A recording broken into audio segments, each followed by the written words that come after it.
Welcome to The Explainer. Today, we are going to unpack the incredible story of the technology that connects pretty much our entire digital world, the local area network, or LAN. You know, it's the quiet magic that lets you print from across the room or stream a movie, and how it all came to be, well, that's a masterclass in brilliant problem solving. Okay, let's just jump right into it. Take a look at this. We've gone from 10 megabits per second with standard Ethernet all the way up to over 10 gigabits today. That's a thousand-fold increase in speed. It's just wild, right? But how in the world did we get here? Well, it turns out it all started with trying to solve one very simple problem: a really, really noisy digital room. So we're going to trace this whole evolution through 5 key stages. We'll start in the chaotic early days of shared networks and end up with a personal network bubble that pretty much surrounds us all today. But first, let's just get on the same page. A LAN is just what it sounds like, a computer network in a local area. You know, an office, a school, or even your house. And these days, if you're talking about a wired LAN, you're pretty much always talking about a technology called Ethernet. So let's rewind. How did this whole thing even begin? To really get what early Ethernet was like, I want you to picture a huge crowded room where everybody is shouting at the exact same time. It's just total chaos, right? It's messy, nothing gets communicated, and that was the very first big hurdle that networking had to overcome. See, early networks used these thick coaxial cables that connected every single computer to this same wire. You can think of it like an old school telephone party line. The huge problem? If two computers tried to talk at the same time, their electronic signals would literally crash into each other, creating a data collision. And poof, the information was just gone. The solution they came up with was clever, if, well, not super efficient. It was basically a set of politeness rules called CSMA/CD. That's Carrier Sense Multiple Access with Collision Detection. And here's what that really means. It's simple. Listen before you talk. If the line is quiet, great, you can start sending your data. But, and this is the key part, you have to keep listening while you talk. And if you hear someone else jump in, a collision, you immediately stop, you apologize by sending out a little jam signal, you wait a completely random amount of time, and then you try the whole thing all over again. Now, this system, it worked. Kinda. But it was incredibly slow, especially as you added more and more devices to the network.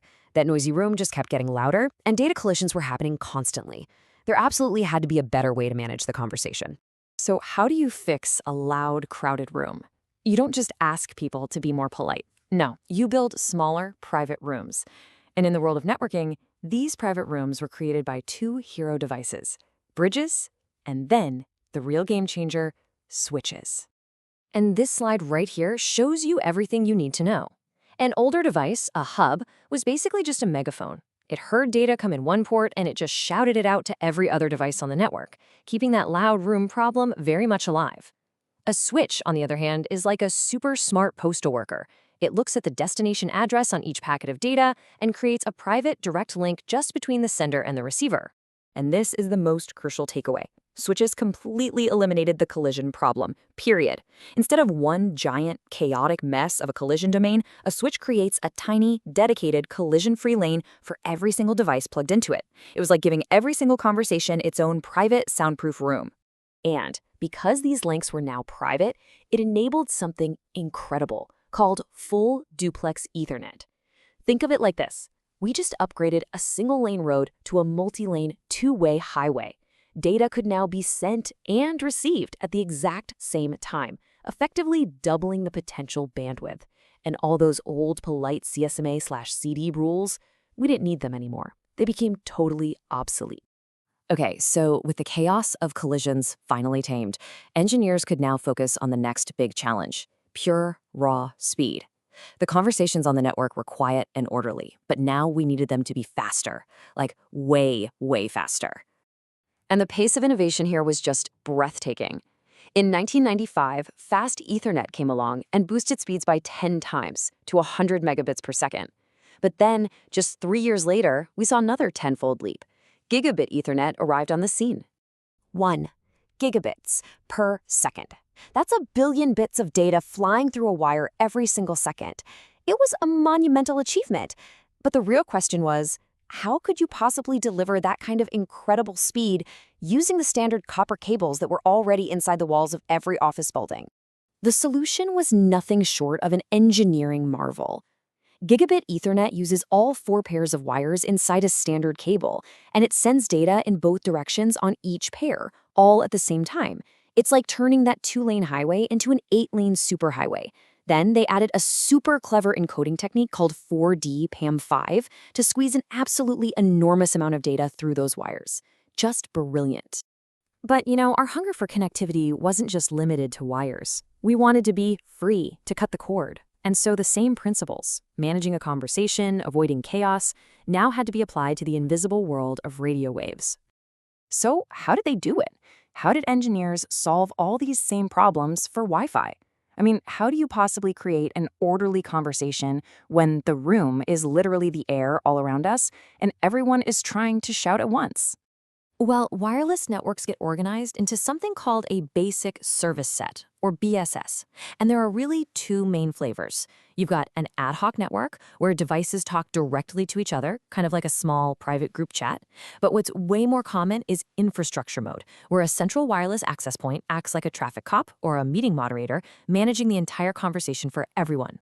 And here's where the magic really happens. When you link a bunch of these access points together using a good old-fashioned wired Ethernet backbone, you create what's called an extended service set. This is what lets you walk across a huge university campus or through a big office building while you're on a Wi-Fi call, and your phone just seamlessly hands your connection off from one access point to the next without ever dropping. It's amazing. So we've gone from these huge campus-wide networks. Now let's zoom our focus all the way down to the smallest network of all, the one that exists only around you and your personal gadgets. And of course, this is the world of Bluetooth. It's specifically designed for short-range communication, creating what we call a personal area network, or a PAN. This is the tech that connects all the devices immediately around us, your wireless mouse, your headphones, your smartwatch, all talking to each other. Bluetooth is really cool in how it organizes these little conversations. It creates piconets. You have one primary device, like your phone, acting as the master, and it can control up to 7 other secondary or slave devices, like your headphones or your keyboard. And you can even link multiple of these piconets together to form a bigger, more complex network called a scatter. So when you step back and think about it, in just a few short decades, we went from solving data collisions on a single shared wire to building this seamless, invisible bubble of personal connectivity that literally follows us everywhere we go. It has been such an incredible journey of innovation, and it really just leaves you wondering, what on earth will we connect next?